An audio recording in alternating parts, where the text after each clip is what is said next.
Good evening and welcome to tonight's Instructional Technology Digital Support Webinar for Parents.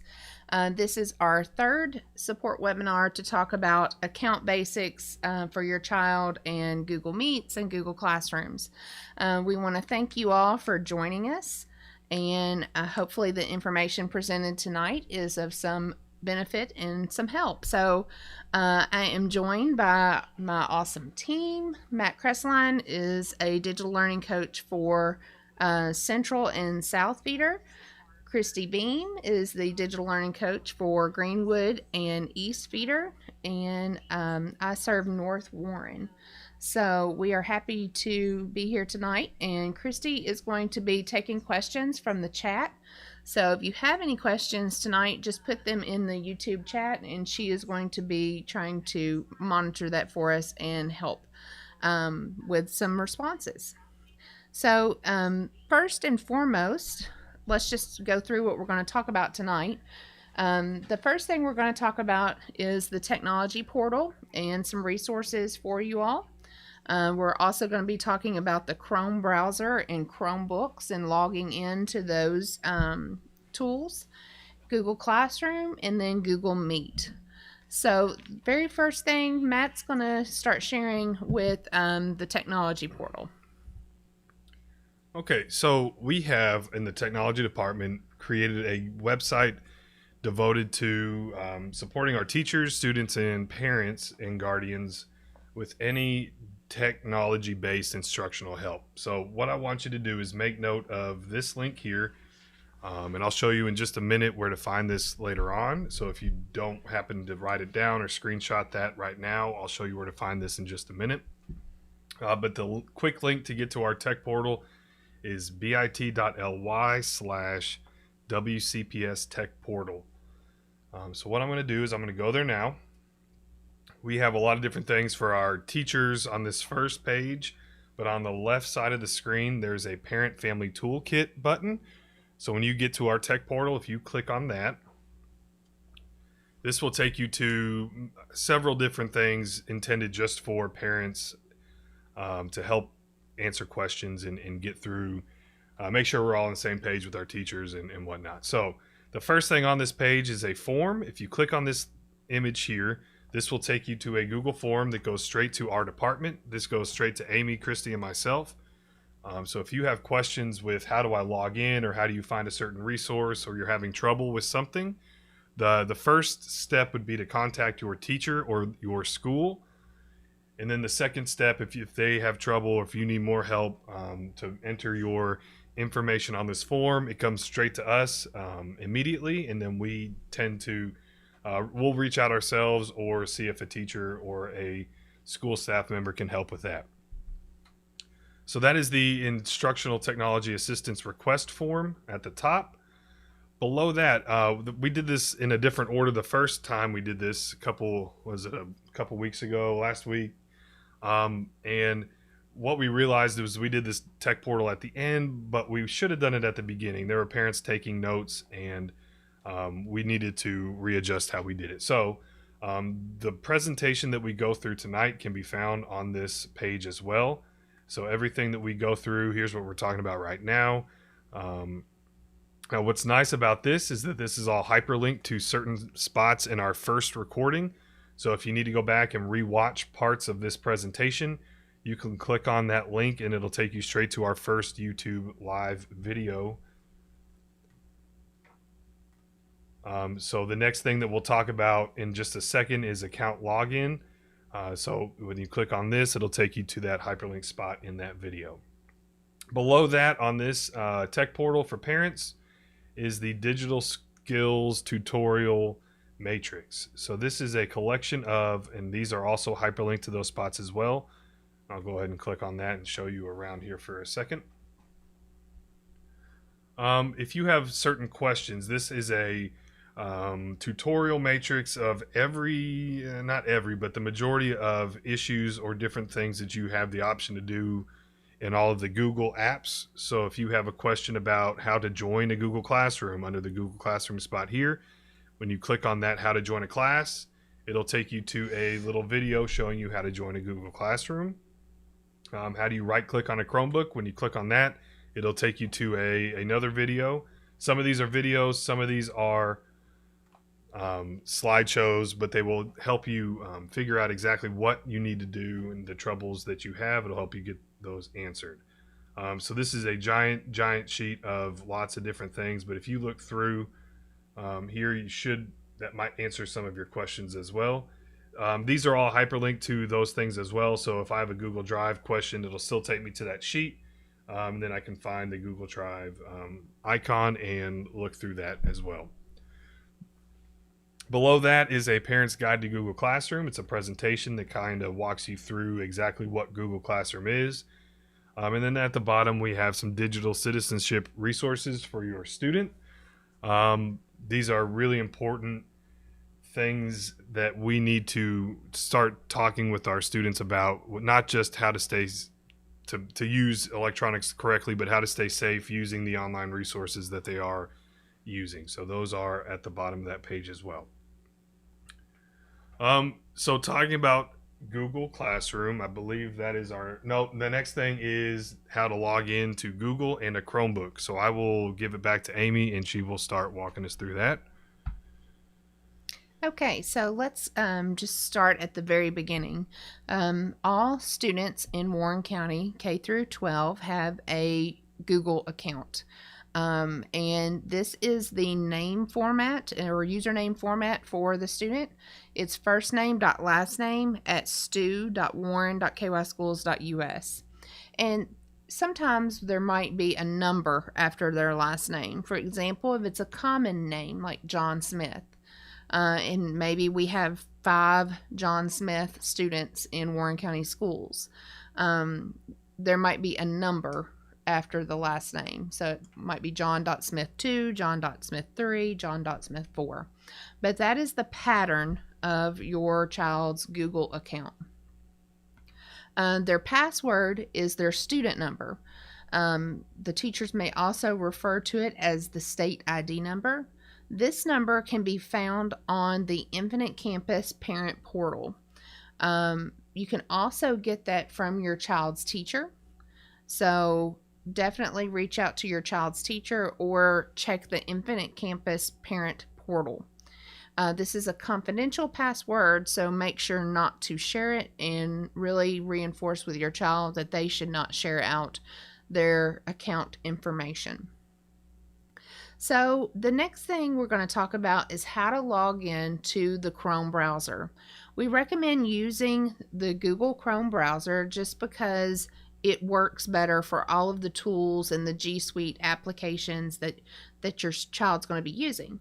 So if you're on a Mac or PC, I'm going to show you how to log into the Chrome browser from a Mac or PC, and then Matt will show you in just a second how to log into Chrome from a Chromebook. When you're on a Chromebook, you're automatically using Google Chrome. So let me just begin. I'm already signed into my Chrome browser up here, and you'll notice at the top right it has my first initial. I'm going to log in as a student, so I'm just going to click on that little circle with the A, click Add.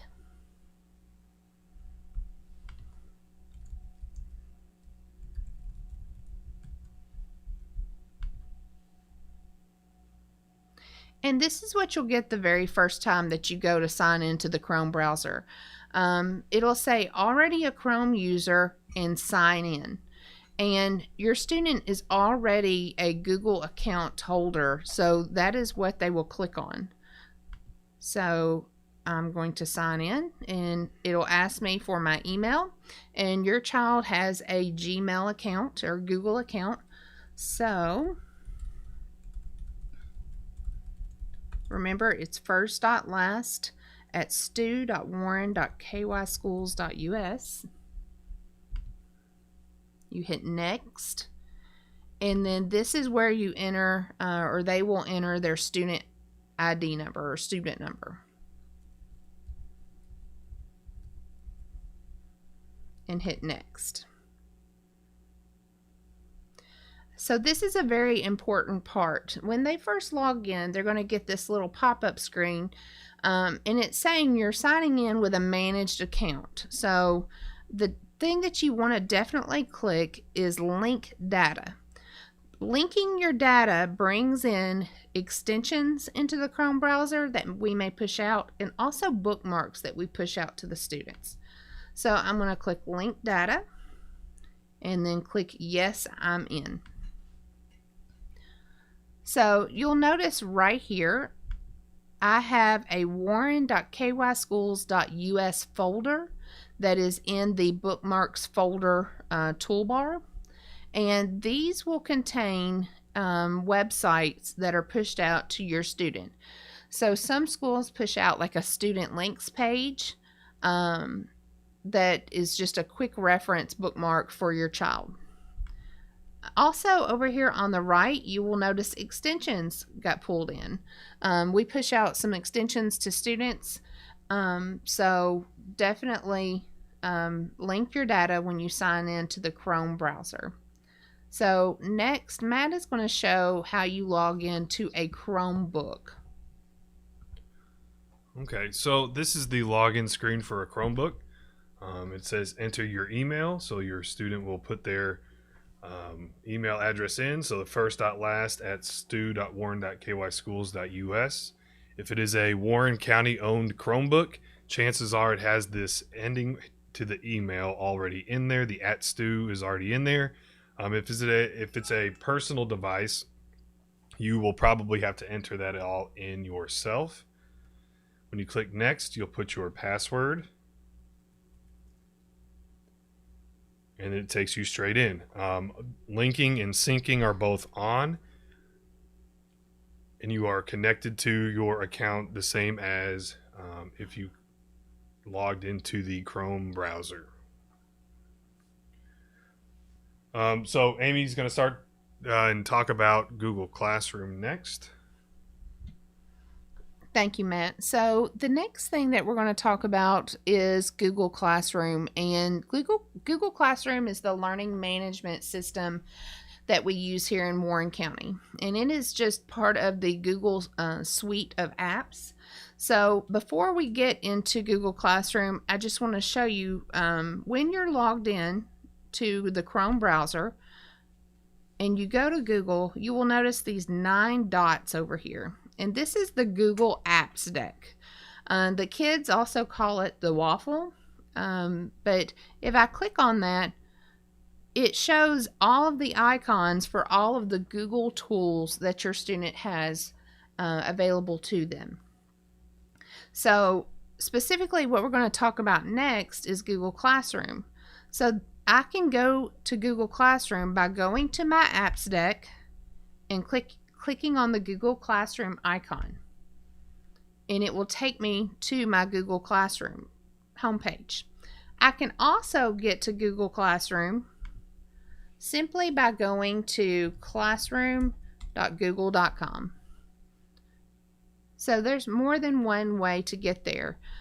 Using the apps deck is a lot easier for primary students, so they don't have to type in the long URL or address for Google Classroom. So once I get to Google Classroom, I have all of my classes shown here. Your child may be given a class code if they're not already in Google Classroom. So they would click the plus sign and join a class, and that code provided by the teacher will go in when you join the class, and that's how you join their class. But they may already be in a classroom. So I have several classes listed here, and Christy created one for us to use for our digital support webinars. So I'm just going to open up this class. And there are a couple of things that I want to point out here on the very first screen of my classroom. You have this header bar up here that tells you the name of the class. It also might contain a Meet link. I'll talk about that here in just a second. But there are 3 main parts to the Google Classroom. It's the stream, classwork, and people. So the stream is basically the communication hub. This is where the teacher will post announcements and important messages for your child. So here are two examples.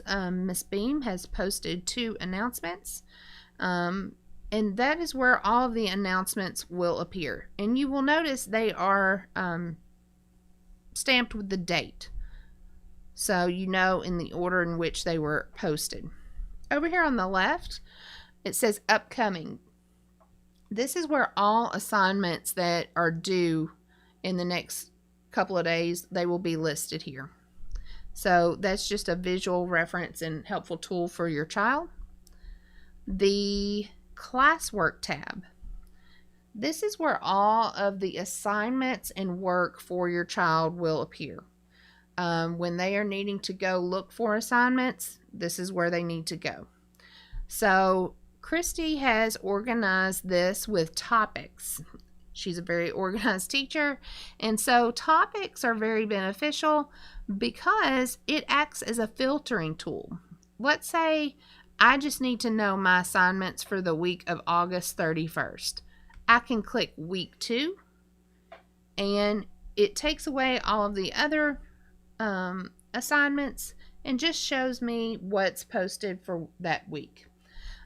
Teachers will use this tool differently. Some will say math, and it'll be the math assignment. It might say reading and the reading assignment. Related arts teachers are also part of your child's Google Classroom.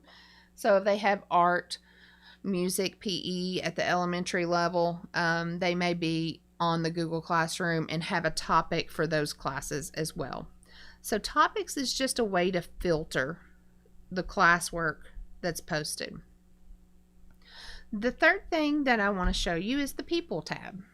The People tab is super beneficial because you can see who the teachers of the class are. So I've got Christy and Matt as the teachers in this classroom, and then I can email the teacher straight from here.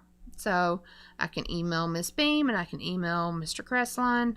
I'll also have a listing of classmates. So these are their student accounts. So they're my classmates. I can email my classmates if I'm working on a project with them. I can do that straight from my Google Classroom. Something as a teacher on the people side of this, let me go back. As a teacher, let me just use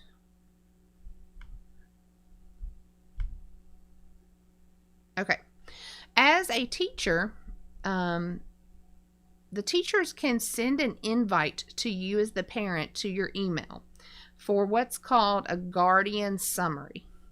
And a guardian summary is something you have to opt in to receive, and it's very beneficial, and I'll show you what a guardian summary looks like.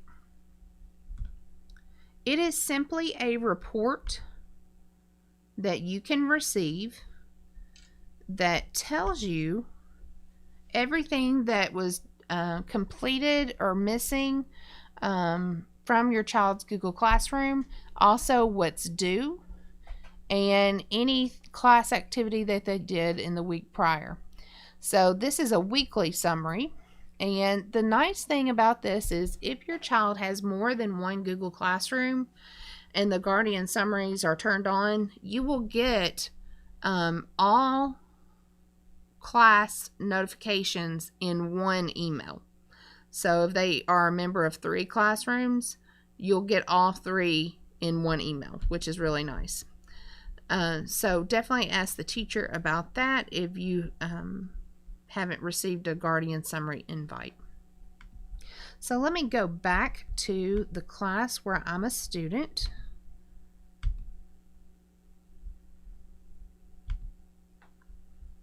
And let me jump back to the Classwork tab. The Classwork tab, of course, is where all of the assignments are posted. And I want to show you quickly how to turn something in and open an assignment. So I'm going to navigate to this, let me do the reading plans. So I'm going to view this assignment. And I see that Miss Beam has posted a slide presentation, but then there's also another slide of work to be done. So I'm just going to open this up, and it opens in Google Slides. So Miss Beam organizes hers in a Monday through Friday format here in a Google Slide, and it just breaks it down what the task is for each day, or the tasks are. So she has it broken down Monday, Tuesday, Wednesday, Thursday, and Friday. So here on Monday, she just has some text. Tuesday, she's got a link to something I need to take a look at for review. And so I can click on it to open it up. On Wednesday, she's got step-by-step instructions. On Thursday, she's got a link here, but she's also got a link down here in the speaker notes. And this is a link to audio directions. So teachers are trying to use a tool called Talk and Comment to help our emerging readers or struggling readers, or just anybody with just audio directions.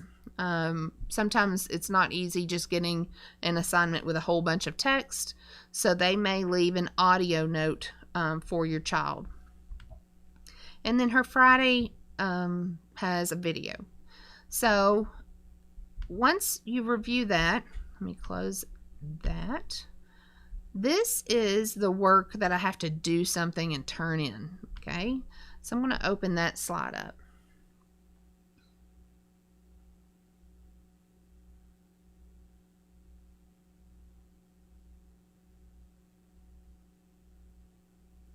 So she's got an assignment that I've got to do. I can fill in some information. This reminds me of, this makes me think about, I remember, I think.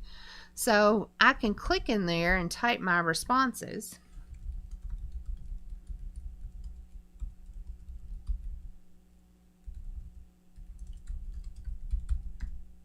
Okay, and once the work is completed, you can go back here to your classroom and turn in. I also have the option to send a private comment or question to my teacher. None of the classmates in the class can see this comment. This comment goes straight directly to the teacher. So I'm going to go ahead and turn in this assignment. And it says, do you want to turn in your work? I do want to turn it in.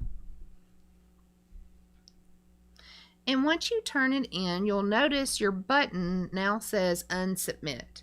I can unsubmit it if I need to make changes. And then once it's graded, I don't believe you can unsubmit. It's done. The teacher has ownership of it. But that is how you turn in an assignment. So I'm going to go back to my classroom. Something else that I want to talk about is grades in Google Classroom. Some teachers are keeping track of grades in Classroom, some are not. The big thing with grades in Google Classroom is they have to go to Infinite Campus. Infinite Campus is, the last stop for all student data. So all grades will go to Infinite Campus. That's why some teachers don't put grades in Google Classroom, because they've got to go to Infinite Campus anyway. So I would just make sure to definitely refer to Infinite Campus to see your child's grades.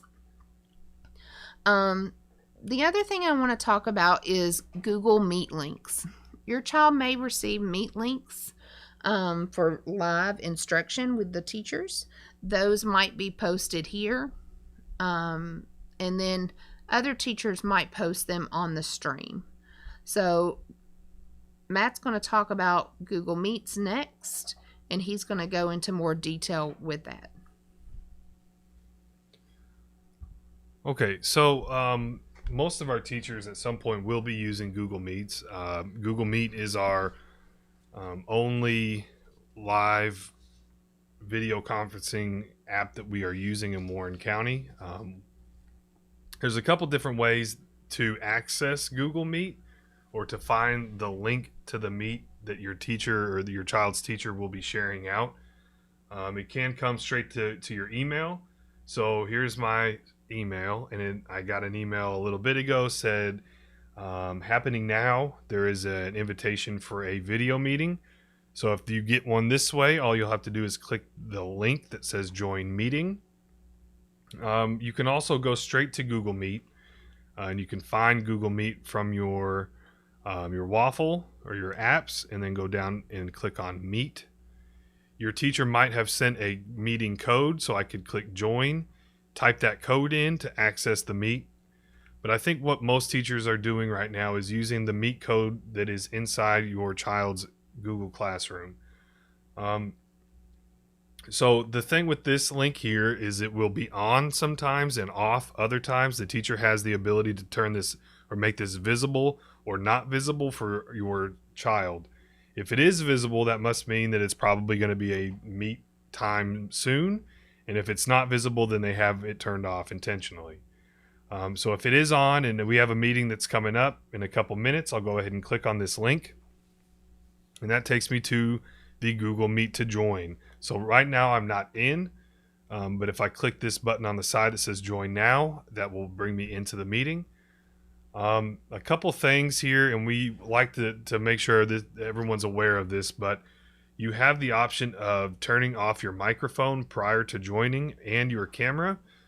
A couple good practices and norms that we like to make sure everyone's aware of is that if a child's microphone is on, it will pick up noises from inside the house.